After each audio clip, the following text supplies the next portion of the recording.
नमस्कार, मी प्राध्यापक डॉक्टर विकास खिलारे आपल्या सर्वांचं भविष्यवाणी या कार्यक्रमामध्ये पुन्हा एकदा स्वागत करतो। आज आपण रवीचे वृश्चिक राशीतील गोचर भ्रमण व त्याची 12ही राशीच्या लोकांना काय फळ मिळते, त्याचबरोबर जागतिक, राजकीय आणि सामाजिक फळ मी तुम्हाला या गोचरमध्ये सांगणार आहे। म्हणजे थोडक्यात हे मासिक भविष्य सगळ्या राशींना कसं असेल सांगणार आहे। मी पहिल्या भागामध्ये मेष ते कन्या लोकांचं भविष्य सांगणार आहे, त्यानंतर मी दुसऱ्या भागामध्ये तुळ ते मीन या राशीच्यावर बोलणार आहे। सुरुवात करूया। तत्पूर्वी मी रवी ग्रहाविषयी थोडी माहिती देतो, म्हणजे तुम्हाला विषय खूप चांगल्या प्रकारे समजेल। रवी हा सर्व ग्रहांना प्रकाशित करणारा, जीवनशक्ती, रोगप्रतिकारशक्ती प्रदान करणारा ग्रह असून तो कालपुरुषाचा आत्मा किंवा जीव आहे। रवी हा क्षत्रिय वर्णाचा, अग्नितत्वाचा, पित्त प्रकृतीचा, सात्विक असा पुरुष ग्रह आहे। रविवरून आपण काय बघतो तर रविवरून आपण व्यक्तीचा आत्मिक बळ, रोगप्रतिकारशक्ती, जीवनविषयक दृष्टिकोन, धाडी, संकटाला आणि आजाराला तोंड देण्यासाठी लागणारी शक्ती, वडिलांचं सौख्य, त्याचबरोबर व्यक्तीचं आरोग्य, आयुष्य याचा विचार करतो। रवी हा सर्व ग्रहांचा राजा असल्याने रवीच्या अंमलाखाली शासन, सरकार, सत्ताधारी पक्ष, राजकीय लोक, उच्चपदस्थ लोक, सरकारी नोकरदार, सरकारी नोकऱ्या, न्यायसंस्था, त्याचबरोबर व्यक्तीचा मानसन्मान, उच्च पद, प्रतिष्ठा आणि मोठा पैसा या सगळ्या गोष्टी रवीच्या अंमलाखाली येतात। रवीच्या गोचरचा विचार केला तर रवी गोचरीने एका राशीतून दुसऱ्या राशीत जायला रवीला 1 महिना लागतो। सर्वसाधारणपणे रवी हा एका महिन्यानंतर राशांतर करतो। रवीचं गोचर जर पाहिलं तर रवी हा गोचरीने जेव्हा आपल्या चंद्र राशीला 3रा, 6वा, 10वा आणि 11वा येतो तेव्हा तो अतिशय शुभफलदायी असतो। या उलट रवी जेव्हा गोचरीने 4था, 8वा, 12वा येतो तेव्हा तो अशुभ फलदायी किंवा प्रतिकूल फळ देणारा असतो। बाकीच्या ठिकाणी हा रवी मध्यम फळ देतो। असा हा रवी गोचरीने 16 नोव्हेंबर रोजी तुळ या राशीतून आपल्या मित्राच्या राशीत म्हणजेच वृश्चिक राशीमध्ये प्रवेश करणार आहे। मागील 1 महिना रवी हा नीच राशीत होता, आता मात्र हा मंगळाच्या वृश्चिक राशीमध्ये जाते। हा रवी प्रथमदर्शी अतिशय बलवान होणार आहे आणि हा तिथे तो रवी हा 16 नोव्हेंबर ते 15 डिसेंबर 25 पर्यंत राहणार आहे। वृश्चिक या मंगळाच्या राशीमध्ये रवी हा बलवान होत असल्याने या काळात रवीच्या अंमलाखाली असणाऱ्या गोष्टीबाबत हा रवी जोरदार शुभफळे देईल असं दिसतं। प्रथमदर्शी हा रवी सर्वच राशींना शुभफलदायी ठरेल असं दिसतं। मात्र आपण या रवीबरोबर इतर ग्रहांच्या गोचरीचा विचार केला, ग्रहांच्या योगांचा विचार केला तर आपल्या लक्षात येईल की सध्या वृश्चिक राशीमध्ये मंगळ गेलेला आहे 28 ऑक्टोबरला। त्यामुळे वृश्चिक राशीमध्ये मंगळ आहे। पुढील 1 महिना मंगळ आणि रवी अशा 2 ग्रहांची युती वृश्चिक राशीमध्ये असणार आहे। 26 नोव्हेंबर नंतर शुक्रही वृश्चिक राशीमध्ये येत आहे। त्यानंतर मात्र पुढील काही काळ रवी, मंगळ, शुक्र अशा 3 ग्रहांची युती वृश्चिक राशीमध्ये झालेली पाहायला मिळणार आहे। सध्या राहू कुंभ राशीमध्ये असून राहूवर या मंगळाची दृष्टी आहे, 4थी दृष्टी आहे। तसेच या मंगळाचा हर्षलशी प्रतियुती, राहू केतूशी केंद्रयोग अशा अशुभ योगांची निर्मिती होत असल्यामुळे थोडक्यात इथं मंगळाचे इतर ग्रहांशी योग अशुभ होत असल्यामुळे काही विध्वंसक स्फोटक घटना तुम्हाला ह्या काळामध्ये झालेल्या पाहायला मिळतील। शनी हा मीन राशीमध्ये असून या शनीवर गुरुची दृष्टी ही अतिशय चांगली गोष्ट आहे आणि सगळ्यात मुख्य म्हणजे रवी शनी ह्या दोन्ही पापग्रहांचा सध्या नवपंचम योग होत आहे। त्यामुळे हे गोचर, हे रवीचं गोचर की रवीचं बदल हा सर्वच राशींना अतिशय चांगला जाईल असं दिसतं। आता आपण या बेसिक माहितीनंतर 16 नोव्हेंबर ते 15 डिसेंबर 25 पर्यंत वृश्चिक राशीतील या गोचर रवीची जागतिक, राजकीय, सामाजिक तसेच सर्वसामान्य फळं काय मिळते मी सांगणार आहे। एक 4-5-6 भाकीत मी करणार आहे, ते लक्ष देऊन ऐका।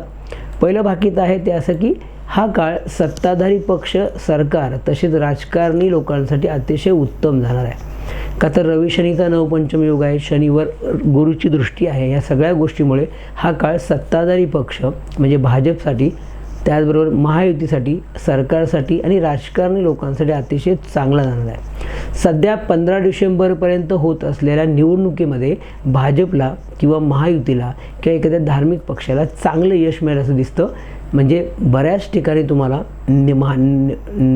नगरपालिकेच्या, नगर परिषदेच्या इलेक्शन आहे त्यामध्ये तुम्हाला भाजपला किंवा महायुतीला मोठं यश मिळालेलं पाहायला मिळतं, हे लक्षात घ्या। मात्र काही पक्षामध्ये पक्षांतराच्या काही घटनाही तुम्हाला या काळात झालेल्या पाहायला मिळतील। मात्र त्याचा फार मोठा फटका काय भाजपला बसेल असं दिसत नाही। दुसरं बाकी लक्षात घ्या की सरकारी नोकरदार, वैद्यकीय क्षेत्र यांना हा अनुकूल काळ जाणार आहे। सरकारी नोकरदारांना या काळात प्रमोशन मिळणं, पगारवाढ होणं, कामाचा ताण कमी राहणं इत्यादी संभवतं। आरोग्यासाठी तसेच डॉक्टरांसाठी हा काळ उत्तम जाणार आहे। आता वृश्चिक ह्या जलतत्वाच्या राशीमध्ये रवी येत असल्यामुळे पाण्याच्या संबंधित दूषित पाणी झाल्यामुळे होणारे आजार किंवा संसर्गजन्य आजार किंवा साथीचे आजार झालेले तुम्हाला या काळात पाहायला मिळू शकतात. त्यामुळं पाणी पिताना, दूषित पाणी पिताना विचार करा. तिसरं भाकीत आहे की शेअर मार्केटमध्ये या काळात तेजी राहील. का तर कर्क राशीमध्ये गुरु हा 5 डिसेंबरपर्यंत आहे. तोपर्यंत नक्कीच शेअर मार्केटमध्ये तेजी राहील. सोने चांदीच्या दरामध्ये वाढ होत राहील किंवा चांगली दरवाढ राहील. 5 डिसेंबरपर्यंत शेअर मार्केटमध्ये जास्त तेजी पाहायला मिळेल. त्यानंतर मात्र मार्केटमध्ये थोडी चढ उतार होतील. चौथं भाकीत असं आहे की मंगळ हर्षल प्रतियुती, मंगळ राहू, मंगळ केतू केंद्रयोगामुळे 7 डिसेंबरपर्यंत काही ठिकाणी मोठे अपघात, स्फोट, हिंसक घटना, नक्षलवादी कारवाया, आतंकवादी हमले किंवा एखाद्या मोठ्या व्यक्तीचा खून होणं किंवा हत्या होणं यासारख्या घटना तुम्हाला या काळामध्ये झालेल्या पाहायला मिळतील. 5वं भाकीत आहे की एखाद्या नैसर्गिक घटनेतून प्रचंड मनस्ताप होणं, त्यामध्ये मोठी जीवितहानी होणं संभवतं. आणि 6वं भाकीत म्हणजे आत्ता मीन राशीमध्ये शनी आहे. मीन हा शीत गुणाचा आहे आणि तो जलतत्वाच्या म्हणजे मीन राशीत आहे शनी. त्याचबरोबर कर्क राशीमध्ये जलतत्वाच्या राशीमध्ये गुरु आहे आणि वृश्चिक या जलतत्वाच्या राशीमध्ये रवी आणि मंगळ असे ग्रह येत आहेत. या सगळ्याचा जर विचार केला तर 15 किंवा 16 नोव्हेंबरनंतर थंडीमध्ये प्रचंड वाढ होणार आहे. कडाक्याची थंडी या वर्षी तुम्हाला पाहायला मिळणार आहे. तर इथून पुढचे काही काळ विशेषतः 16 डिसेंबरपर्यंत थंडीचं प्रमाण हे जास्त असणार आहे, हे लक्षात घ्या. आता या बेसिक माहितीनंतर आपण वृश्चिक राशीतील ह्या रवीची 16 नोव्हेंबर ते 5 डिसेंबरपर्यंत मेष ते कन्या या 6 राशीच्या लोकांना काय फळे मिळतील की त्यांना हा 1 महिना की मासिक भविष्य कसं असेल मी तुम्हाला सांगणार आहे. सुरुवात करूया आपण मेष राशीपासून. मेष राशीच्या अष्टम स्थानातून होणाऱ्या रवीचं गोचर भ्रमण दिनांक 16 नोव्हेंबर ते 15 डिसेंबर 25पर्यंत या राशीच्या लोकांना काही बाबतीत थोडं प्रतिकूल व मनस्तापदायक जाणार आहे. विशेषतः अष्टम स्थानात, कारण 6, 4, 8 आणि 12 या स्थानातील रवीचं गोचर त्रासदायक असतं. त्यामुळं इथं थोडं काही बाबतीत त्रास होईल. मात्र हा रवी आणि मंगळ बलवान होत असल्यामुळे आर्थिक बाबतीत मात्र या लोकांना खूप चांगली फळं मिळतील. विशेषतः अष्टमातील या रवीमुळे काहींना आजारपण, रोगामध्ये वाढ होणं, पित्ताचा त्रास, लहानसण अपघात होणं, पत्नीला किंवा संततीला त्रास होणं किंवा नुकसान होणं संभवतं. सरकारी नोकरदार किंवा राजकारणी लोकांना हा काळ जास्त त्रासदायक जाणार आहे. काही राजकारणी लोकांना किंवा सरकारी नोकरदारांना या काळामध्ये राजभय, मानहानी, कोर्ट केसेस, दंड, बंधनयोग किंवा लोकांचा विरोध होणं इत्यादी संभवतं. त्यामुळे मेष राशीच्या राजकारणी लोकांनी किंवा सरकारी नोकरदारांनी या काळात विशेष काळजी घ्या. विशेषतः लाचलुचपत करताना खूप काळजी घेणं गरजेचं आहे, अन्यथा त्यामध्ये तुम्हाला दंडशिक्षा होऊ शकते. त्यामुळे सरकारी नोकरदारांनी नोकरी करताना अतिशय सतर्क राहणं गरजेचं आहे. काहींची नोकरीही या काळात जाण्याची शक्यता राहील. वाहनं चालवताना काळजी घ्या. का अष्टमातील मंगळ, अष्टमाचा रवी हा अपघातासाठी पोषक असणार आहे. त्यामुळे अपघात होऊ शकतो. वाहनं जपून चालवा. प्रवास जर करणे गरजेचंच असेल तर प्रवास करा, अन्यथा प्रवास टाळणे योग्य राहील. काही लोकांना शस्त्रक्रिया, अपघात या गोष्टीला सामोरं जावं लागू शकतं. त्यामुळं आपल्या आरोग्याची काळजी घ्या. त्याचबरोबर संततीबाबत एखादी अशुभ घटना घडण्याची शक्यता राहील. त्यामुळे संततीची विशेष काळजी घ्यावी. मात्र असं असलं तरी अष्टमातील बलवान राशीतील रवी मंगळामुळे काहींना अचानक मोठे धनलाभ होणं, मोठे आर्थिक लाभ होणं संभवतं. विशेषतः शेअर मार्केटमधून व ट्रेडिंगमधून मोठा पैसा मिळणं या काळात संभवतं. त्यातून ह्या लोकांना मानसिक सुख समाधान मिळेल. हे एक आनंदाची गोष्ट ह्या मेष राशीच्या लोकांसाठी आहे. मात्र सध्या मेष राशीला सुरू असलेली शनीची 7.5 व प्रतिकूल गुरुमुळे राजकारणी लोकांना मात्र हा काळ प्रतिकूल किंवा त्रासदायक जाणार आहे. त्यामुळे निवडणुकीमध्ये उभं राहताना या लोकांनी विचार करावा. ह्यांना या इलेक्शनमध्ये किंवा निवडणुकीमध्ये मोठा खर्च होणार आहे, आर्थिक नुकसान होणं, आर्थिक फटके बसणं संभवतं आणि जिंकून येण्याची शक्यताही तशी कमी असणार आहे. त्यामुळे ह्या लोकांनी फार विचारपूर्वक निर्णय घ्यावा.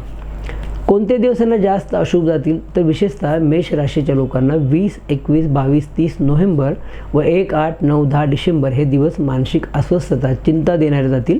या काळात या लोकांनी शांत आणि संयमी राहावं, कोणताही अविचारी निर्णय घेऊ नये आणि आरोग्याची काळजी घ्यावी. त्यानंतर दुसरी रास म्हणजे वृषभ रास.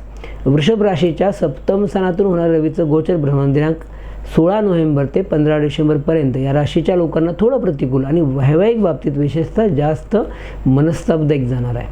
हा रवी कौटुंबिक आणि वैवाहिक सुखामध्ये बाधा आणणारा व अनारोग्य देणारा राहील. जोडीदाराच्याही आरोग्याची विशेष काळजी घ्यावी लागेल. काहींना आरोग्याच्या तक्रारी वाढतील, काहींना डोकेदुखी, पोटदुखी, पित्ताचा त्रास, उष्णतेचा त्रास इत्यादी संभवतो.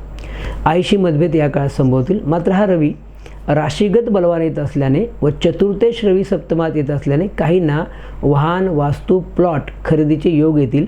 तसेच काहींना नोकरी व्यवसायामध्ये मोठं यश मिळणं संभवतं.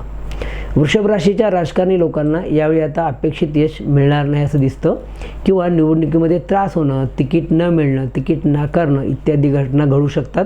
शत्रूच्या कारवायावर बारीक लक्ष ठेवावं लागेल.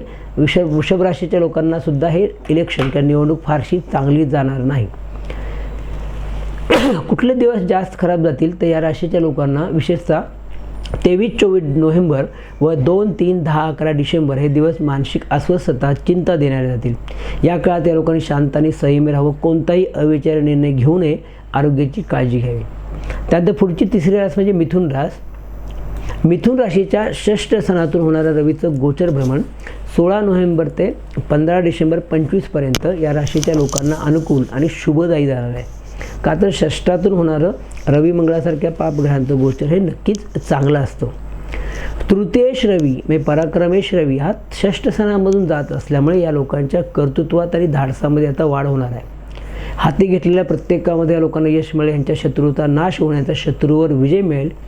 काहींना रखडलेल्या कामामध्ये यश मिळेल व उत्तम आरोग्याचा लाभ होईल. नोकरी व्यवसायामध्ये प्रगती व उत्तम आर्थिक लाभ होणं संभवतं. काहींच्या प्रतिष्ठेमध्ये वाढ होणं तसेच सुखशांती मिळणं संभवतं. या काळात भावंडांशी, नातेवाईकांशी संबंध अतिशय चांगले होतील की सुधारतील. त्यांच्याकडूनही त्यांना उत्तम सहकार्य मिळेल. काहींना कोर्ट कचेरीमध्ये अपेक्षित निकाल लागणं, नोकरीमध्ये प्रगती होणं, काहींना नवीन नोकरी मिळणं किंवा नोकरीनिमित्त प्रवास होणं इत्यादी संभवतं. मात्र षष्ठातील रवी मंगळामुळे काहींना आरोग्याच्या तक्रारीही राहतील. त्यासाठी त्या लोकांनी आरोग्याची काळजी घेणं गरजेचं राहील. राजकारणी लोकांचा विचार केला तर जे लोक मिथुन राशीचे राजकारणी लोक असतील त्या लोकांना या काळामध्ये मोठं यश मिळेल. निवडणुकीमध्ये यश मिळणं, तिकीट मिळणं किंवा निवडून आल्यानंतर एखाद्या पदाची प्राप्ती होणं या काळात संभवतं. हे लक्षात घ्या. यांनी कोणते दिवस यांना जास्त खराब जातील तर मिथुन राशीच्या लोकांना विशेषतः 16, 17, 25, 26 नोव्हेंबर व 4, 5, 12, 13, 14 डिसेंबर हे दिवस या लोकांना मानसिक अस्वस्थता, चिंता देणारे जातील. या काळात शांत आणि संयमी राहावं. कोणताही अविचारी निर्णय घेऊ नये आणि आरोग्याची काळजी घ्यावी. त्यानंतर कर्क रास. कर्क राशीच्या पंचम स्थानातून होणारं रवीचं गोचर भ्रमण 16 नोव्हेंबर ते 15 डिसेंबर 25पर्यंत या राशीच्या लोकांना अतिशय अनुकूल व आर्थिक बाबतीत लाभदायक जाणार आहे. धनेश रवी हा पंचम स्थानामध्ये येत असल्यामुळे संतती सुख या लोकांना उत्तम मिळेल. संततीची प्रगती होणं, संततीकडून उत्तम आर्थिक लाभ होणं संभवतं. विद्यार्थ्यांना शिक्षणामध्ये मोठं यश मिळेल. काहींना इच्छित ठिकाणी प्रवेश मिळणं, काहींना शेअर मार्केट, सट्टा, ट्रेडिंग या माध्यमातून मोठा पैसा मिळणं संभवतं. या लोकांची आता रखडलेली कामे मार्गी लागतील. आरोग्य उत्तम राहील. जुन्या आजारातून काहींची मुक्तता होईल. नोकरी व्यवसायामध्ये या लोकांना चांगले दिवस येतील. चांगले आर्थिक लाभ होतील. पुढील 2 महिने या लोकांना उत्तम जातील. थोडक्यात 15 जानेवारीपर्यंतचा काळ या लोकांना प्रगतिकारक असणार आहे. कर्क राशीच्या राजकारणी लोकांना या काळात निवडणुकीमध्ये यश मिळणं व मनासारखा निकाल लागणं किंवा एखाद्या पदाची प्राप्ती होणं संभवतं. ही कर्क राशीच्या लोकांना आनंदाची बाब आहे. कोणते दिवस खराब जातील तर विशेषतः या राशीच्या लोकांना 18, 19, 29, 30 नोव्हेंबर व 6, 7 डिसेंबर हे दिवस मानसिक अस्वस्थता, चिंता देण्यात जातील. या काळात या लोकांनी शांत आणि संयमी राहावं. कोणताही अविचारी निर्णय घेऊ नये. आरोग्याची काळजी घ्यावी. त्यानंतर पुढची रास म्हणजे सिंह रास. सिंह राशीच्या चतुर्थ स्थानातून होणारं रवीचं गोचर भ्रमण दिनांक 16 नोव्हेंबर ते 15 डिसेंबर 25पर्यंत या राशीच्या लोकांना थोडं प्रतिकूल व कौटुंबिक सौख्यामध्ये बाधा आणणारं जाईल. का तर चतुर्थस्थानामधून होणारं पापग्रहांचं गोचर हे थोडंसं त्रासदायक असतं. मात्र हा रवी राशीगत बलवान होत असल्याने व चतुर्थात राजयोगकारक मंगळ येत असल्याने या लोकांना मानसिक सुख समाधान नक्की मिळेल. एखादी आनंददायी घटना घडेल. काहींना घर, वाहन, वास्तू यांची प्राप्ती होणं संभवतं. हाती घेतलेल्या कामामध्ये यश मिळेल. स्पर्धा परीक्षा करणाऱ्या लोकांना नोकरी मिळण्याची शक्यता या काळात राहील. हा काळ नोकरी व्यवसायासाठी प्रगतिकारक जाईल. आर्थिक स्थिती या लोकांची चांगली राहील. या रवीमुळे ह्या लोकांचं आरोग्य उत्तम राहील. मात्र असं असलं तरी लग्न आणि सप्तम स्थानातील राहू केतूमुळे व 8व्या शनीमुळे वैवाहिक जीवनामध्ये मतभेद होणे, वाद होणे, कटकटी होणे संभवतं. त्यामुळे शक्यतो जोडीदाराशी वाद टाळावेत आणि जोडीदाराच्या आरोग्याची विशेष काळजी घ्यावी. सिंह राशीच्या राजकारणी लोकांचा विचार केला तर सिंह राशीच्या राजकारणी लोकांना निवडणुकीमध्ये तिकीट न मिळणं, यश न मिळणं किंवा मोठे आर्थिक नुकसान होणं संभवतं. या लोकांना विजयासाठी खूप संघर्ष करावा लागेल. मात्र जिंकून जर ही लोकं आली तर मात्र यांना एखाद्या पदाची प्राप्ती नक्की होईल. यांना कोणते दिवस शुभाशुभ जातील तर या राशीच्या लोकांना विशेषतः 20, 21, 22, 30 नोव्हेंबर व 1, 8, 9, 10 डिसेंबर हे दिवस मानसिक अस्वस्थता, चिंता देण्यात जातील. या काळात लोकांनी शांत आणि संयमी राहावं, कोणताही अविचारी निर्णय घेऊ नये, आरोग्याची काळजी घ्यावी. त्यानंतर या भागातली शेवटची रास म्हणजे कन्या रास, त्याचा आपण विचार करू. कन्या राशीच्या तृतीय स्थानातून होणारं रवीचं गोचर भ्रमण 16 नोव्हेंबर ते 15 डिसेंबर 25पर्यंत या राशीच्या लोकांना अतिशय अनुकूल आणि प्रगतिकारक जाणार आहे. या लोकांच्या आता धाडसामध्ये, कर्तृत्वामध्ये वाढ होईल. प्रत्येक कामामध्ये या लोकांना मोठं यश मिळेल. यांची रखडलेली कामं जी काय असतील ते तर मार्गी लागतील. काहींना उत्तम आरोग्य प्राप्ती, तसेच पदोन्नती होणं, प्रतिष्ठेमध्ये वाढ होणं, यश मिळणं, पद मिळणं इत्यादी संभवतं. या लोकांची आर्थिक स्थिती सुधारेल, शत्रूचा नाश होईल, तसेच या लोकांना सुखशांती मिळेल. प्रवास सुखकर आणि आनंदही होतील. वेश रवी तृतीय स्थानामध्ये येत असल्यामुळे भावंडांसाठी मोठे खर्च संभवतात, तर काहींचे भावंडांशी मतभेद, वादविवाद संभवतात. या काळात भावंडांचे आरोग्यही बिघडण्याची शक्यता राहील. काहींनी प्रवासात काळजी घेणं गरजेचं राहील. मंगळाचं गोचरही या लोकांना उत्तम असल्यामुळे यांना मोठं यश मिळेल, यांचा पराक्रम वाढेल. राजकारणी लोकांना या काळात निवडणुकीमध्ये मोठं यश मिळणं, निवडणूक जिंकून सत्ता मिळणं किंवा एखाद्या पदाची प्राप्ती होणं संभवतं. यांना कोणते दिवस खराब जातील तर या कन्या राशीच्या लोकांना विशेषतः 23, 24 नोव्हेंबर व 2, 3, 10, 11 डिसेंबर हे दिवस मानसिक अस्वस्थता, चिंता देण्यात जातील. या काळात या लोकांनी शांत आणि संयमी राहावं, कोणताही अविचारी निर्णय या काळात घेऊ नये आणि आपल्या आरोग्याची काळजी घ्यावी. आत्ता पण मी तुम्हाला 6 मेष ते कन्या या 6 राशीच्या लोकांनाही मासिक भविष्य कसं असेल सांगितलं आहे. ज्या राशीच्या लोकांना हे रवीचं गोचर प्रतिकूल आहे त्यांनी मी देतो ते उपाय जर केले तर नक्कीच त्यांचा बराच त्रास कमी होईल. पहिला उपाय लक्षात घ्या, तो म्हणजे गायत्री मंत्राचा जप रोज 11 वेळा मनातल्या मनात करा. त्यानंतर एक रवीचा मंत्र आहे, जपा कुसुम संकाशम काश्यपेयम महद्दुतीम स्तमो अरिम सर्व पापघ्नम प्रणवतो अस्मिन दिवाकरम. या मंत्राचा रोज 108 वेळा जप करा. त्यानंतर ज्यांना हा मंत्र म्हणणं शक्य आहे, एक छोटा मंत्र येतो, ओम ह्रीम ह्रीम सूर्याय नमः किंवा ओम घृणीही सूर्याय नमः. या मंत्राचा रोज 108 वेळा जप करा. त्यानंतर रोज सकाळी उठून सूर्याला अर्घ्य द्या, 12 सूर्यनमस्कार घाला. ह्या जर गोष्टी तुम्ही केल्या तर तुमचं नक्कीच उत्तम आरोग्य राहील आणि तुम्हाला ह्या गोचरपासून सुटका मिळेल. मला वाटतं हा विषय आवडला असेल. एक निवेदन करतो, ज्या लोकांनी आपला चॅनल अजूनही सबस्क्राईब केला असेल त्यांनी आपला चॅनल सबस्क्राईब करा, लाईक करा आणि सगळ्यात मुख्य म्हणजे हा व्हिडिओ आपले मित्र, नातेवाईक, आप्तेष्ट यांना शेअर करायला विसरू नका. त्याचबरोबर ज्या लोकांना माझ्याकडून ऑनलाईन मार्गदर्शन किंवा कन्सल्टिंग हवी असेल, मी डिस्क्रिप्शनमध्ये माझा व्हॉट्सअप नंबर दिलेला आहे, तुम्हाला व्हॉट्सअप करा. मी तुम्हाला नक्कीच ऑनलाईन मार्गदर्शन करण्याचा प्रयत्न करेन. यानंतर पुढचा जो भाग आहे रवीचं गोचर जे आहे ते तूळ ते मीन राशींना कसं जाईल हे मी सांगणार आहे. तो हे व्हिडिओ तुम्ही पहा. स्वामी समर्थ.